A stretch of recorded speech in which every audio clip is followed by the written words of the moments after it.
Bienvenidas, bienvenidos. Este programa lo dedicaremos a conversar con Carlos Fuentes, el escritor mexicano que nos recibe amablemente en su casa aquí en el sur de la capital de la República Mexicana. Carlos, como siempre, un gusto platicar contigo. Para mí, Carmen, siempre verte, qué bueno. Un gustazo que nos permitas conversar contigo con un montón de temas. Sí, difícil empezar con alguno, pero por tu presencia en México, por tu autoridad intelectual en México, me parece obligado, en un momento como el que estamos viviendo, pedirte una opinión sobre algo que nos ha impactado mucho, que nos ha simbrado como sociedad, que es un hecho de violencia reciente en México ocurrido en Ciudad Juárez, Chihuahua.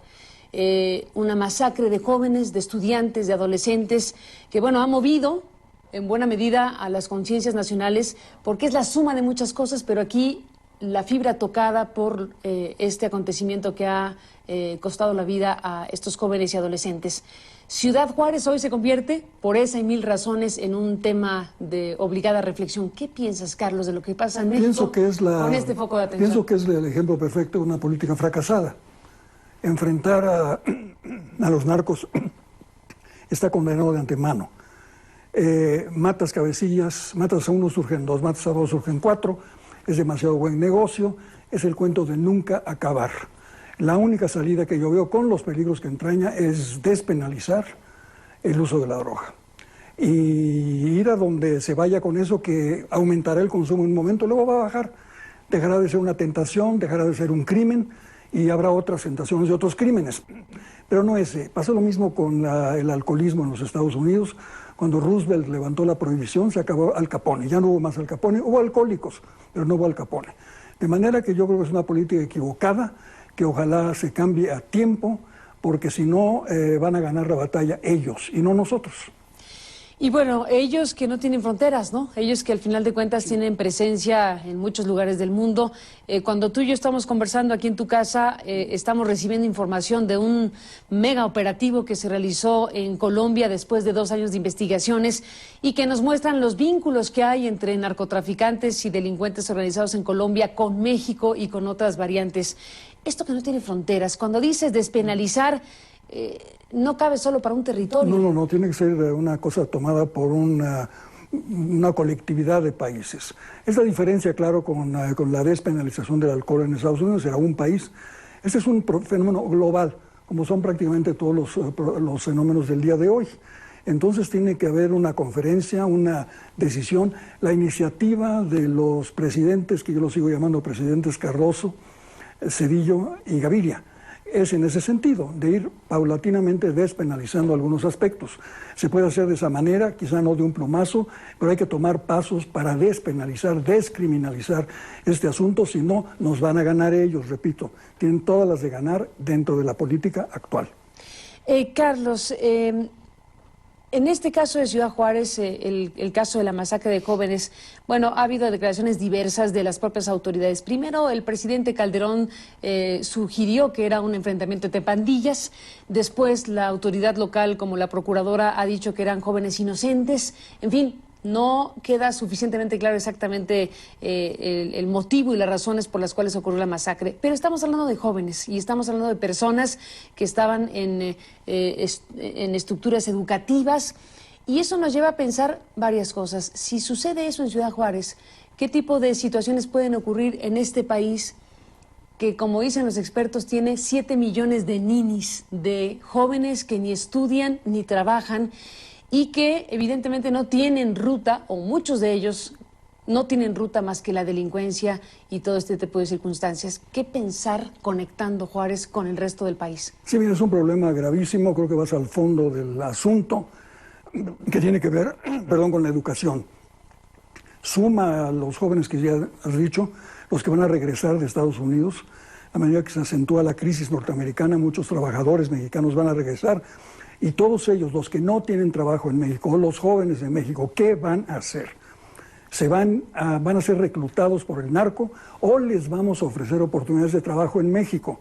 Lo que no veo claro es un programa de desarrollo nacional comparable al New Deal, al nuevo trato de Roosevelt, que abarque todos los aspectos del trabajo, de la creación en México, creación de infraestructuras que se nos han quedado atrás, muchas datan de la época del presidente alemán, no se han hecho nuevas. escuelas, hospitales, toda clase de servicios, pero juntarlo en un gran programa que debería ofrecer el gobierno para emplear a los mexicanos. Un programa global, una iniciativa global de empleo y de desarrollo, que además lleve a los jóvenes a estas iniciativas, los reclute, los mande incluso a cuidar pinos en las montañas si hace falta, pero que no se vayan al crimen. Si no hacemos nada, se van a ir muchos al crimen. Hay que hacer algo y eso nos incumbe a la sociedad y al gobierno. Totalmente, Carlos. Has participado en estos días en un encuentro muy interesante que organizó la Alianza Educativa Eureka. Sí. Ellos han convocado este Congreso Internacional de Innovación Educativa 2010. En este encuentro que convoca a varios especialistas, has estado presente. ¿Qué decir frente a este tema de la innovación? ¿Qué decir sobre la educación en México con un panorama como este? Bueno, la innovación en México es igual a la educación misma, porque para muchos mexicanos ser educados por primera vez es la innovación, es la oportunidad.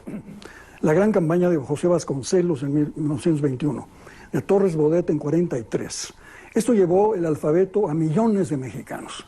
Hoy la demografía ha desbordado un poco las buenas intenciones oficiales. Hay muchísimos millones de mexicanos que han quedado fuera de la educación. Hay que llegar a ellos. Tiene que ser prioridad nacional, organizar al país para ir a educar a la gente, a las rancherías, a las aldeas más apartadas. Miren, en Veracruz hay una cosa interesante que son camiones de educación, unidades móviles que llegan a los pueblos donde no hay nada y le enseñan la educación básica a los niños, que son los que van, a las mujeres, los hombres no van, muy interesante, pero van llevando la educación por donde pueden. A veces lo que nos faltan son recursos, ya lo sabemos, cómo se llega a este lugar tan aislado, en la montaña, la ranchería, pues hay que llegar a todos lados. Además, los medios modernos sirven para penetrar a los lugares más recónditos de un país. No tenemos pretexto para no hacer una campaña educativa que lleve a todos los mexicanos que aún no tienen la letra. No tenemos pretexto, pero no sucede. ¿Qué impide? Estamos aquí para pedir que suceda. ¿Qué tipo de cosas impiden que una cosa así suceda? Yo no sé qué impida, a falta esa bulla o programas viejos, tradiciones, pero hay que tener algo que sacuda al país y le haga ver cuáles son sus responsabilidades en la hora actual. ¿Cuáles son los problemas a los que nos enfrentamos? No pueden dejarse a la mano de la buena de Dios a ver quién se ocupa. Debe ser el Estado Nacional. Perdón. En una época de crisis, como fue Roosevelt con el nuevo trato en Estados Unidos, que reúna todas las energías del país para resolver los problemas fundamentales. Y el problema fundamental es de educación. De la educación se deriva todo lo demás. Un gran pacto nacional. Pues sí, un nuevo trato, un contrato social, si quieres, un contrato social. Déjame hacer una pausa, Carlos, y regresamos a ese punto, si te parece, de la conversación.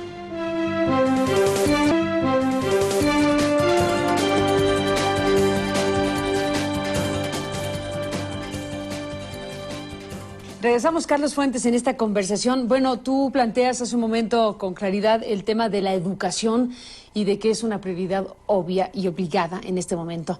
Bueno, llamados al pacto, llamados a repensar el país, hay varios. En la modalidad de reforma política, por lo pronto el gobierno federal ha echado a andar una serie de foros y de discusiones. Tú dices la educación en primer lugar, pero bueno, está la necesidad también de recomponer los códigos de la relación política en este país para enfrentar cosas como las que acabas de decir. ¿Qué piensas de la iniciativa presidencial para una reforma política, más la suma de muchas otras iniciativas que están ahí, esperando que haya un Congreso que lo resuelva, sí, que rediseña el Estado mexicano? Bueno, las iniciativas de Calderón me parecen buenas. Hay varios puntos